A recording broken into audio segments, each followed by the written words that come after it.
Bonjour, je m'appelle Manuel Johans, j'ai 27 ans et je travaille au laboratoire de recherche du professeur Mark Ryder à l'Institut de Duve. Notre labo s'appelle aussi l'unité PHOS pour phosphorylation de protéines, puisque nous étudions la régulation des enzymes impliquées dans le métabolisme par la phosphorylation, qui est une modification de protéines, et ce particulièrement dans le contexte du diabète et du cancer.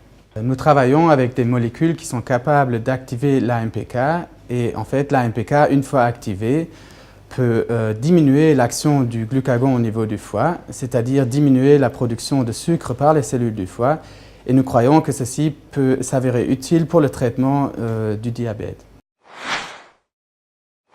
Bonjour, je m'appelle Marie-Aline Neveu, je suis chercheuse au laboratoire de résonance magnétique biomédicale sous la responsabilité du professeur Bernard Gallet et du professeur Olivier Foron. Mon travail consiste en l'identification de marqueurs de réponse à des traitements qui ciblent le métabolisme tumoral grâce aux techniques d'imagerie biomédicale. Pour lutter contre le cancer, de nouveaux traitements ciblant de manière plus efficace les cellules cancéreuses sont en cours de développement pour à la fois augmenter l'efficacité des traitements anticancéreux, mais également pour limiter leurs effets secondaires. Certains de ces traitements ciblent le métabolisme tumoral, car les cellules cancéreuses, pour proliférer, ont besoin d'énormément d'énergie et c'est pourquoi elles modifient considérablement leur comportement par rapport aux cellules saines. Dans le cadre de mon projet de thèse, nous nous intéressons à l'identification d'outils qui permettront d'évaluer de manière rapide la réponse à ces traitements ciblant le métabolisme tumoral.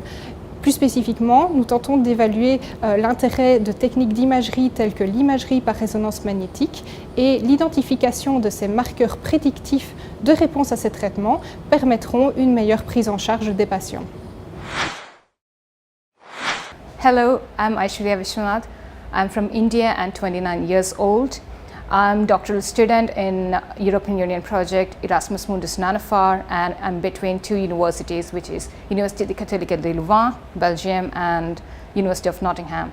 And my thesis promoters are Professor Anne Hugh from UCL and Professor Kevin Shakesheff from University of Nottingham.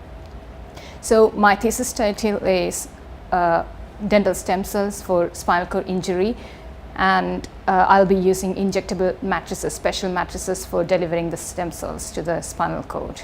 In detail, what I'm doing in my research topic is I'm isolating and using a new stem cells that is from dental, part of the human body, and trying to make that into a neuronal one or differentiate into other things, other neuronal cells, to implant that into a spinal cord injury person or a model to heal the spinal cord injury.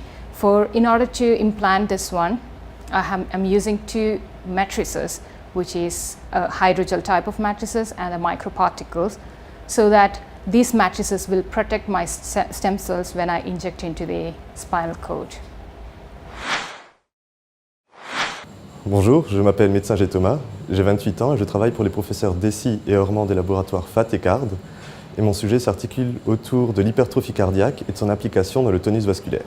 Donc il a été montré que la MPK, une protéine, est impliquée dans la contractilité des gros vaisseaux, mais jusque-là, aucune étude n'avait montré son implication dans la contractilité des petits vaisseaux. C'est ce que vise mon travail. Pour cela, nous utilisons à la fois des souris déficientes en MPK, donc qui n'ont pas cette protéine, et des souris qui ont cette protéine de façon valide.